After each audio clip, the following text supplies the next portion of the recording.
care of your fellow disciples? Do you care for your fellow disciples? Because if you love Christ, He wants you and I to take care of one another.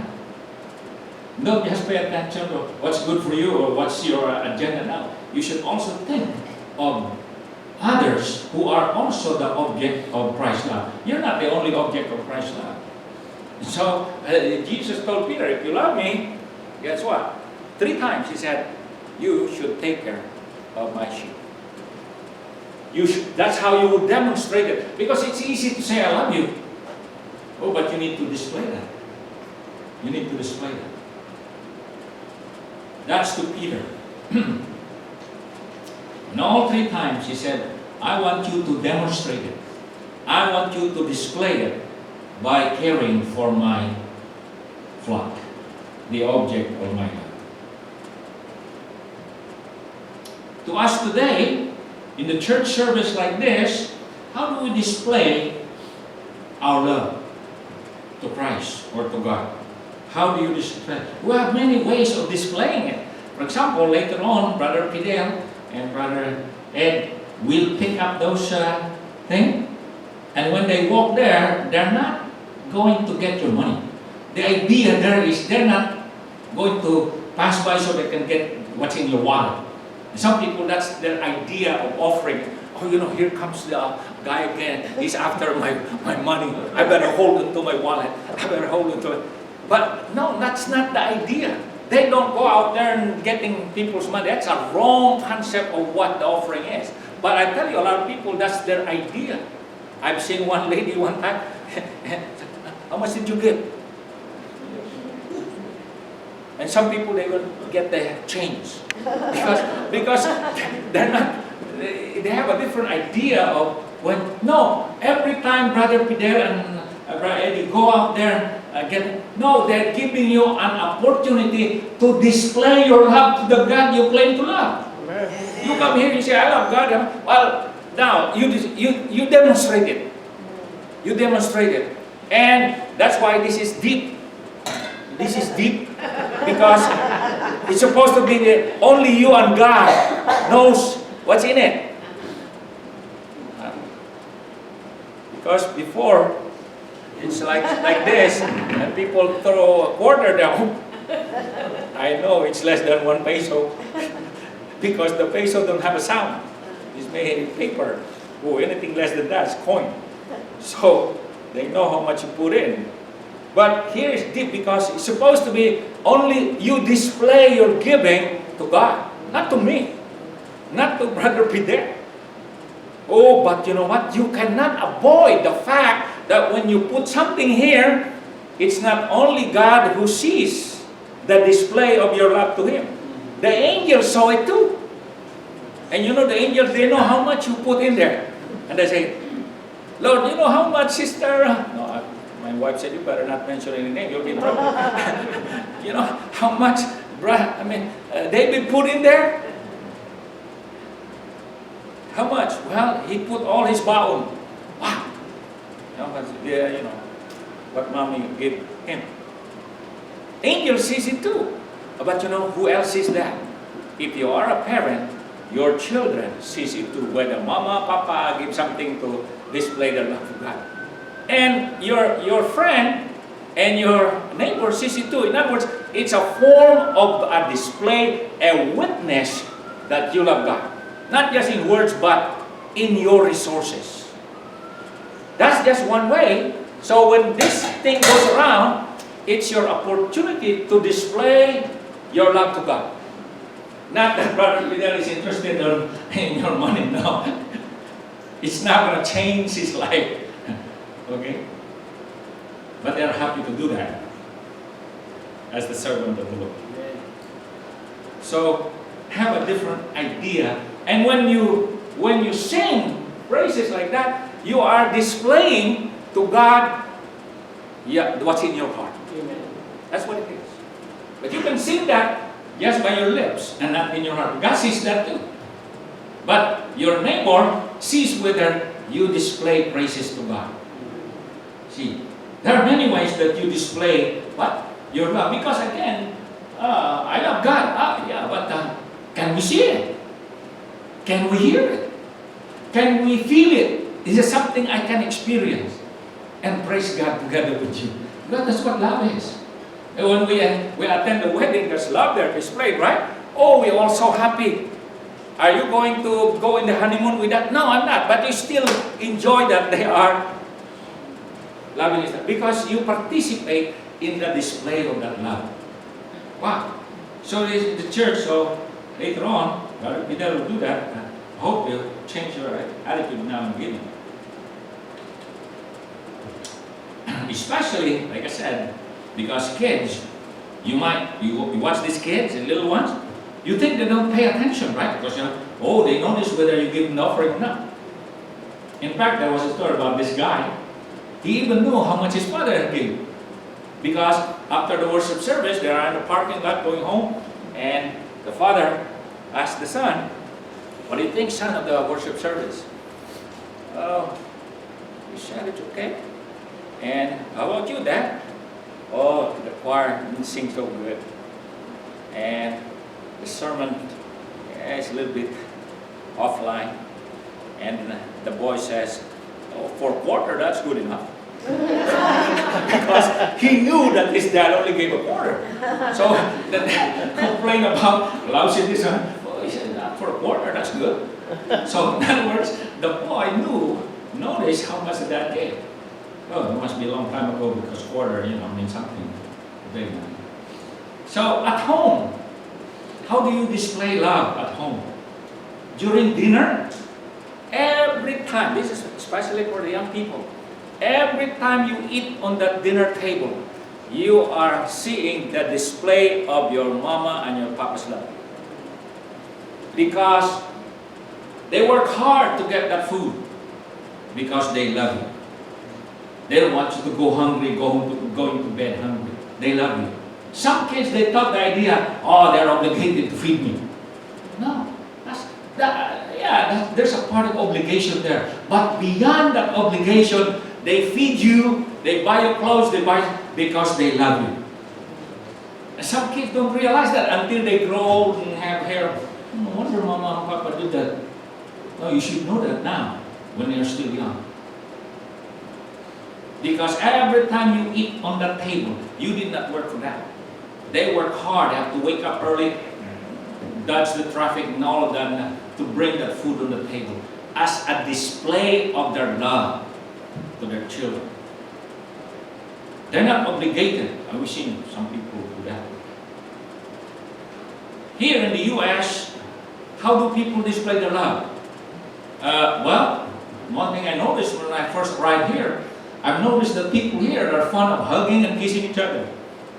Now, that's the American culture. That's why when I was in Davao, there was a church that I was fellowshipping there for a while.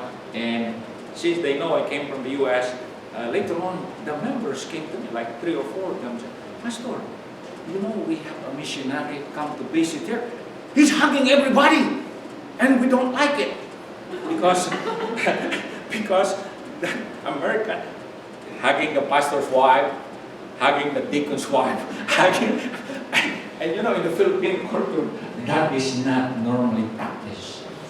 And so they told me, and I explained to them, where they came from? That's what they do. Even if they are not your wife, you are not that man's wife, they will hug you anyway, because that's their way of expressing, displaying that they love you in the level of being sister and Lord, brother. Oh, but that's not the way they interpret it, because that's not the way they practice. So here, not only that they hug and kiss each other, they also say, "I love you, I love you, I love you, I love you, I love you." In the Philippines, you hear that. But talk about, that is in words, right? But here's what I noticed. When Filipinos came here, we learned to copy, because we're now in the American city. And I believe it's a good practice. Let's not overdo it. Okay? It's a good practice in moderation. Something that we can appreciate. Oh, but these people who does this thing, why is it that while they kiss and hug and they say, I love you to their parents, when their parents get old, they leave them in a nursing home and don't even visit them. How do I know? I have some caregivers told me, you know, there was this lady or that man, he or she left his father here and forget that person. In fact, they would come here, won't even step out of the car and say hi to their dad. But you know, there's the same people who used to hug, kiss their dad, and say, I love you. Now is the time for them to really display their love. It's not there. And they say, well, because in America, everybody's busy. They have no time. Just to get out of your car and say to dad, hey dad, I'm here. Love you, care for you. No, but they're busy. And say, well, but that's not true, because if you really want to display that love, you will give time. There was a guy by the name of Patricio there. He owns an apartment where we live in San Francisco, 6-door apartment. He occupies one of the apartments. And he took care of his mother until his mother died. He got the money to pay for the nursing home. He never did. He took care of his own mother. Wow! That's what we call real love, real display. And he would tell my friend, my cousin, say, you know, can you look after my mama later on when I go to work? Just to make sure she eats her dinner. Make sure that the things that she needs while I'm not yet back can be taken care of. That's display of love. Oh, but some people, they're full of this hugging and kissing and everything, but when it comes to real display of love, they're not there to be found. In the Philippines, like I said, you don't see much of this hugging and kissing, but you know what? They take care of their mother. They feed their own mother, they bath their own mother until they die. Even their grandparents. That's why I hear some people, you know, when I get old, I want to go back to the Philippines. I hear some people say that. Why? Because I don't want to be stuck in a nursing home. It's good if it's Brother James, Pastor James' nursing home. He takes care of you. And we have Christians here, brother and sister. But in some places, you know, you feel sorry for these elderly people. Where are the people who used to love them? Who says, I love you, Mom, I love you, Dad, I hug, kiss, and that. How come now that they really need those love? Because it's just in the lips. It's not displayed. Because real love will manifest itself in its display. And you know, how do you know that grandchildren love their grandparents? Oh, in the Philippines, they would say, Mano po lolo, Mano po lolo. They might not have money to display their love, but at least in their affection, they display it. You see, love, real love, is always demonstrated. You cannot hide it. If it's real, it will manifest itself. But then angels also love God. And how do they display their love to God? By giving God worship. The Bible says there's no, they worship Him day and night. There's, in a sense that there's no night in heaven, but the word day and night meaning there is a continual worship, because there's no night there, but it gives us an idea that day and night meaning 24 hours. That's a complete cycle. Praises and thanksgiving is given to God by angels. You cannot add more to the praises and worship of angels. God has plenty of them already. But you know what? They love to see you worship Him. God loves to see you and I worshiping Him. It's just a privilege extended to you and I that belongs to the angels, because God loves you and He enjoys your praises and company. The Bible says God cherishes the praises of His people. Yes. And how do angels display their love to God? Not only in giving Him worship, but also in their giving of obedience to God. They do as God commands them, because they love God. See, when kids say, I love you mom, I love you dad, and they disobey, that's not a display of love. Because love will manifest in obedience. You know what Jesus says, if you love me, what? You will obey my command. That's why you cannot make it more simple than that. And then, not only in the giving of worship, in the giving of obedience or allegiance, in the giving of the reverence to God. Do you know that angels revere God because they love God? The word reverence is fear and respect. Because if you love the person, you will not dishonor that person. You will respect and give him honor because you love him. And that's why in the province, you know that this kid loved his mom or her mom. Why? Because the way they treat their mom. They have respect and they honor them. So, speaking of not just young people, but even adults, do you respect and honor those that you claim that you love? Because love demonstrates in the giving of respect and reverence.